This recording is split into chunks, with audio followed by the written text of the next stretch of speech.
guys, bersama saya lagi dalam Alright Nopo Channel. Rasuah RM 15 juta, sahabat-sahabat semua. Semakin panas katanya Perikatan Nasional bersih daripada rasuah. Tapi baru semalam kita mendengar perkabaran ahli Parlimen Kuala Terengganu telah pun dilucutkan keahliannya kerana mahkamah telah mensahkan berlakunya sogokan atau rasuah kepada pengundi pada PRU yang ke-15 baru-baru ini. Hari ini pula sahabat semua, kita baru saja menerima perkabaran daripada mahkamah bahawa bicara kes rasuah RM 15 juta yang turut terkait dengan bekas Menteri KDN Kerajaan Perikatan Nasional akan dibicarakan dalam masa terdekat ini. Jadi menarik untuk kita kongsi bersama sahabat semua apakah sebenar kenyataan ini. Jadi tanpa buang masa, mari kita baca bersama kenyataan berita ini. Tapi sebelum itu jangan lupa juga untuk terus support Alright Nopo Channel dengan cara tekan butang subscribe, like dan share. Mari kita baca bersama sahabat-sahabat semua berita yang mengejutkan ini. Mahkamah Seksyen di Kuala Lumpur hari ini menetapkan 10 hari pada Mei tahun depan untuk perbicaraan penuh seorang Datuk Seri yang didakwa atas 4 pertuduhan rasuah yang menyebut nama bekas Menteri Dalam Negeri Hamzah Zainuddin. Hakim Rozina Ayub menetapkan tarikh perbicaraan bagi pagi ini semasa sebutan kes terhadap ahli perniagaan Sim Chu Tiam. Rozina juga menetapkan 6 hingga 10 Mei serta 13 hingga 17 Mei tahun depan untuk perbicaraan penuh. Dia juga telah menetapkan 21 Februari tahun depan untuk sebutan lanjut kes berkenaan. Jadi sahabat-sahabat mungkin tertanya kenapa begitu lama baru kes ini dibicarakan. Kenapa?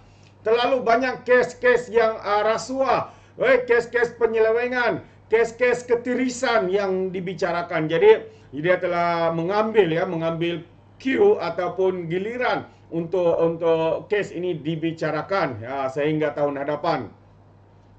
Sim berdepan 1 pertuduhan meminta dan 3 pertuduhan menerima rasuah membabitkan RM 15 juta yang kononnya berlaku 2 tahun lalu ketika pentadbiran Kerajaan Perikatan Nasional. Pada 10 Mei lalu Sim mengaku tidak bersalah dan memohon untuk dibicarakan berhubung 4 pertuduhan rasuah yang dituduh dilakukan antara Jun tiada tarikh tertentu disebut dan 30 Julai 2021.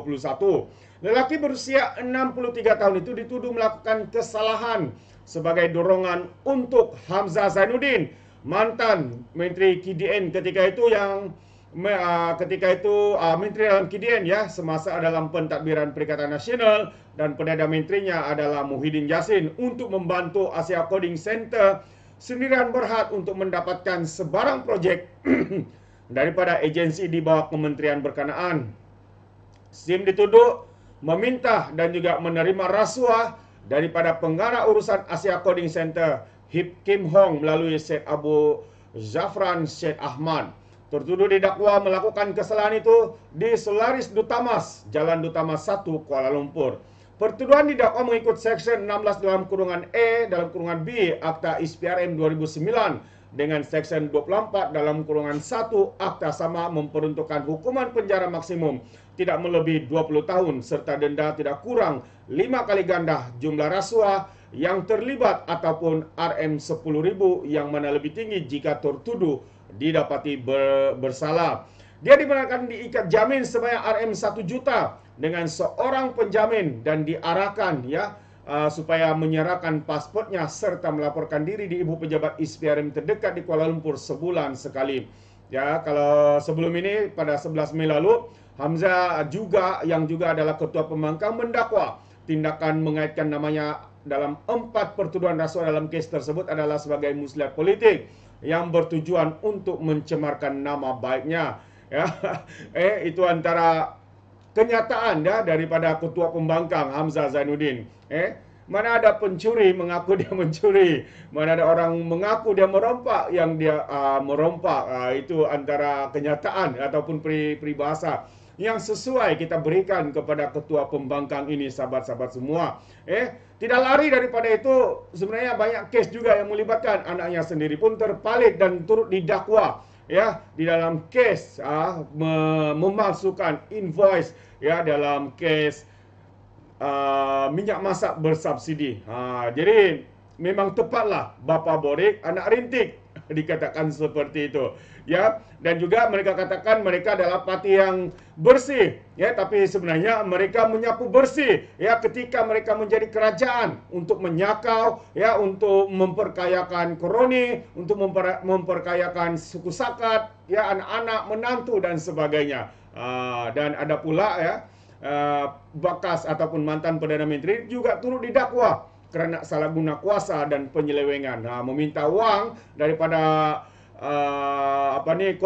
kontraktor yang kononnya ya, mereka gunakan jana wibawa ini untuk membantu Bumi Putra, tapi sebaliknya adalah untuk membantu parti mereka. Yang digunakan wang itu pada pilihan raya. Kerana itu mereka begitu bermewah sekali ya ketika pilihan raya yang baru-baru ini, sahabat semua, PRU yang ke-15. Dan kerana itu mungkin mereka menang. Kerana dikatakan ya seperti mana yang berlaku di Kuala Terengganu, berlakunya segokan wang. Mungkin banyak lagi yang dilakukan, tapi kerana tidak ada bukti, jadi tidak dapat disabitkan kesalahan seperti mana yang berlaku di Parlimen Marang, sahabat-sahabat semua. Ya, apabila Mahkamah semalam menolak ya untuk meneruskan kes tersebut, dan akhirnya Marang kekal sebagai MP. Tapi ya hari ini pihak daripada competition itu mau lagi untuk membuat rayuan di Mahkamah Rayuan, sahabat-sahabat semua. Jadi kita mengharapkan yang terbaik ya, dan kebenaran itu akan terkeluar ya, akan diketahui umum berlakunya segokan, rasuah dan sebagainya.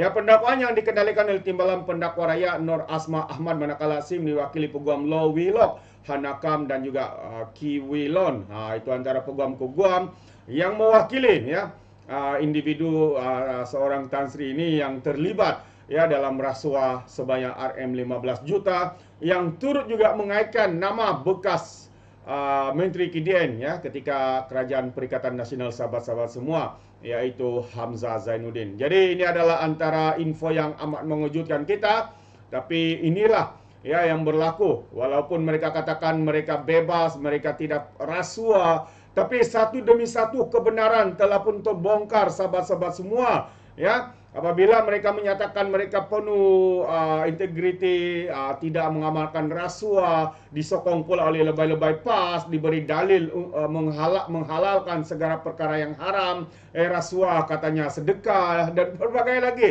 dalil yang diberikan untuk menyucikan pekerjaan ataupun tindakan-tindakan penyelewengan, rasuah, ketirisan, dan salah guna kuasa di dalam kerajaan semasa pentadbiran Kerajaan Perikatan Nasional ini, sahabat-sahabat semua.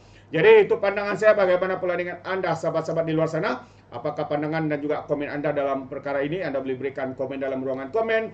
Tapi ingat, komen dengan cara berhema. Jangan menjadi seperti walan-walantit, lebay-lebay dan juga geng sapu bersih apabila memberikan komen penuh dengan hasutan, kebencian dan juga fitnah melampau. Sepertinya mereka tidak punya otak, mungkin karena otak mereka tertinggal di Laut Cina Selatan. Alright, sampai di sini saja. Izinkan saya untuk mengundurkan diri, dan seperti biasa peribahasa mengatakan tak apapun keangkap 2 tahun keinginan. Dalam bahasa Melayu, tepuk dadah, tanya selera. Sekian saja daripada Orang Dapat Channel. Kita berjumpa lagi dalam info dan update yang seterusnya. Jangan lupa juga untuk terus support dengan cara tekan butang subscribe, like dan juga share video-video yang ada dalam channel ini. Sekian, bye-bye.